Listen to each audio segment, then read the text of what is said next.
गुरु प्यारी सात संगत जी, राधा स्वामी जी। कबीर दास की वाणी है, गुरु बिनु माला फेरता, गुरु बिनु करता दान, गुरु बिन सब निष्फल गया, बूझे वेद पुराण। गुरु दास जी कहते हैं, कबीरदास जी कहते हैं कि गुरु के बिना माला फेरना, गुरु के बिना दान करना और गुरु के बिना सब निष्फल हो जाएगा। ये वेद पुराणों में भी कहा गया है कि गुरु के बिना परमात्मा की खोज करना मुश्किल है। तो गुरु बिन माला फेरता, गुरु बिन करता दान, गुरु बिन सब निष्फल गया, बूझे वेद पुराण। दान विवेक पूर्ण देना चाहिए। ऐसे लोगों को दान देना उचित नहीं है जो दान से प्राप्त धन को शराब आदि में खर्च करते हैं। ऐसा दान जीव के बंधन का कारण बनता है, परंतु परमात्मा के साथ अभेद हो चुके महात्माओं के सुझाव के अनुसार लोक हित में लगाया गया धन परमार्थ में सहायक होता है। आगे गुरु अमरदास जी फरमाते हैं कि तन मनु धनु सब सौंपी गुरु, कहो हुकुम मानिए पाइए।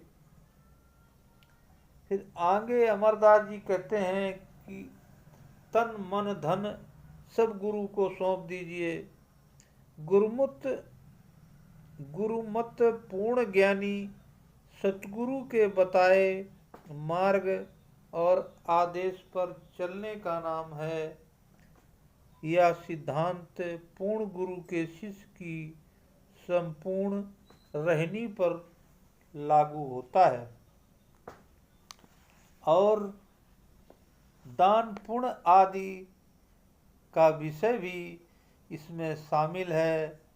प्रसिद्ध आध्यात्मिक कवि भाई गुरदास भी फरमाते हैं कि गुरु सखी दा करमु एऊ, गुरु फुरमाए गुरु सिख करना।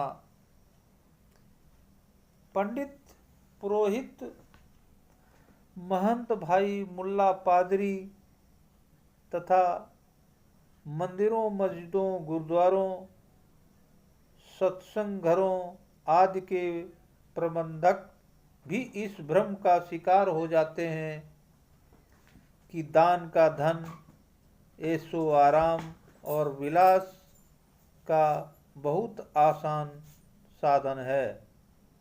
इस भावना को जिंदगी जितनी जल्दी त्याग दिया जाए अच्छा है। कबीर साहब फरमाते हैं कि गृहस्थ और दुनियादार लोग अनेक कामनाएं मन में रखकर दान देते हैं। साधु कहलाने वाले जो लोग समझते हैं कि इस पराये धन को हजम कर लेंगे, वे अपने आप को धोखा दे रहे हैं। गिरही का टुकड़ा बुरा, दो दो अंगुल दांत, और भजन करे तो उबरे नातर काढ़े आत। गुरु गोविंद सिंह कहते हैं कि इस विषय में प्रसिद्ध है कि उन्होंने एक बार सेवा और भेंट का बहुत सारा धन नदी में फेंकवा दिया, लेकिन अपने जरूरतमंद शिष्यों को नहीं दिया। कारण पूछे जाने पर अपने फरमाया कि चढ़ावे का धन जहर के समान होता है। शिष्य सतगुरु के बेटे बेटियों के समान होते हैं और कोई भी पिता अपने बच्चों को जहर नहीं खिला सकता।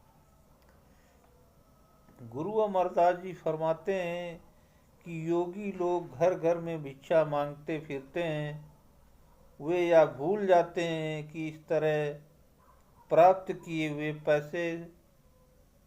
पैसे और दाने दाने का हिसाब देना पड़ता है।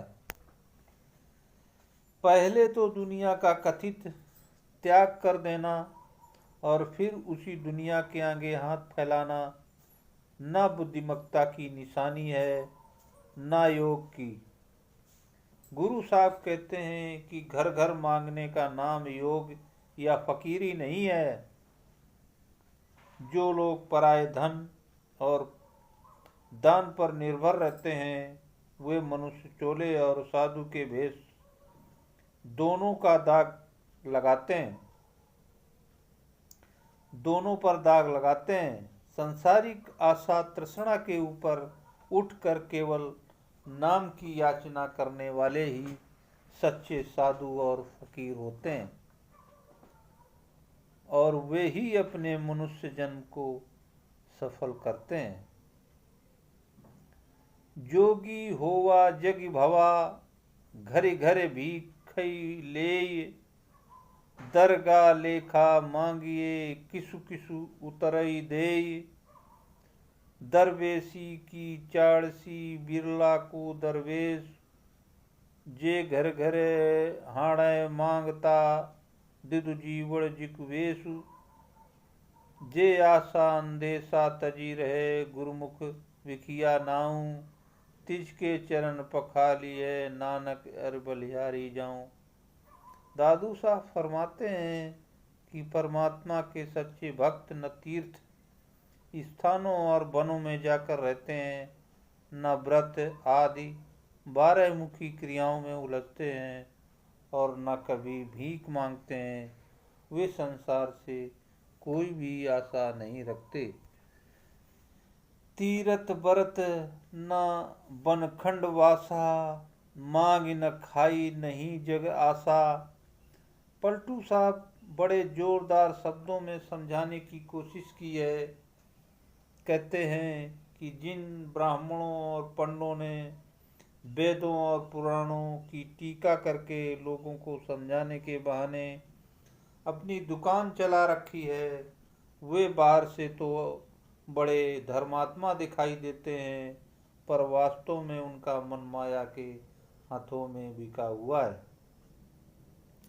वेद पुराण पंडित बाचे, करता अपनी दुकान है जी। अर्थ को बूझे के टीका करे, माया में मन बिकान जी।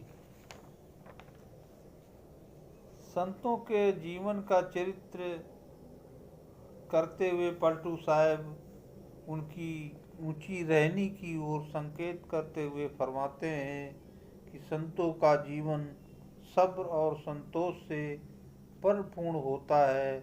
उनके मन में दुनिया की कोई चाह नहीं होती। जिस प्रकार हंस कभी घूंघे नहीं चुगते और शेर कभी घास नहीं खाते, उसी प्रकार संत जन कभी भिक्षा नहीं मांगते। सोई संत होई जाए रहे, जो ऐसी रहनी। मुख से बोले साच करे, कछ उज्ज्वल करनी। मन में करे संतोष तनिक ना, कबहू लागे भीख न मांगे। संत जन कहीं गए पलटू दास, हंस चुगे ना घोंगी, सिंह चरे ना घास। पलटू साहब ने आटे दाल की दुकान करके निर्वाह किया, कभी किसी के आगे हाथ नहीं फैलाए और ना किसी से कोई भेंट स्वीकार की। हजरत सुल्तान बाहू ने भी विद्वानों और हाफिजों की आलोचना करते हुए कहा है कि वे अपनी विद्वत्ता पर गर्व तो बहुत करते हैं, लेकिन उसे गली गली बेचते फिरते हैं। उनके लोग और परलोक दोनों नष्ट हो जाते हैं। स्पष्ट है कि धर्म पुस्तकों के ज्ञान की इस तरह की रोजी का साधन बना लेना संतों महात्माओं की दृष्टि में हक हलाल की कमाई नहीं है। लोगों से पैसे लेकर उसके लिए ऊंचे स्वर में किसी धर्म ग्रंथ का पाठ करना या उसकी व्याख्या करना तो उन्हें धोखा देना है, लूटना है, क्योंकि इससे उन्हें कोई पूर्ण लाभ नहीं होता। इस प्रकार की अपवित्र कमाई भीख की कमाई या पराया धन छीन कर की गई कमाई से बेहतर नहीं है। नाम बेचकर अपनी रोजी रोटी कमाने की भी संतों ने सख्त मनाही की है। नाम दिया जाता है, इसे बेचा नहीं जाता।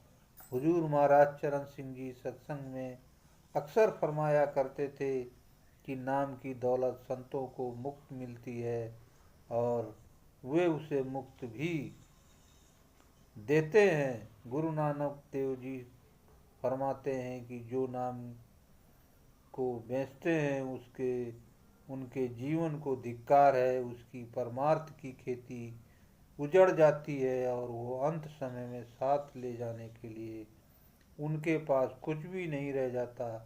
सच्चे भ्रम के बिना परमात्मा की दरगाह में कभी मान प्राप्त नहीं होता। अब सत्संग यहीं पर समाप्त होता है। जो सत्संगी भाई सत्संग को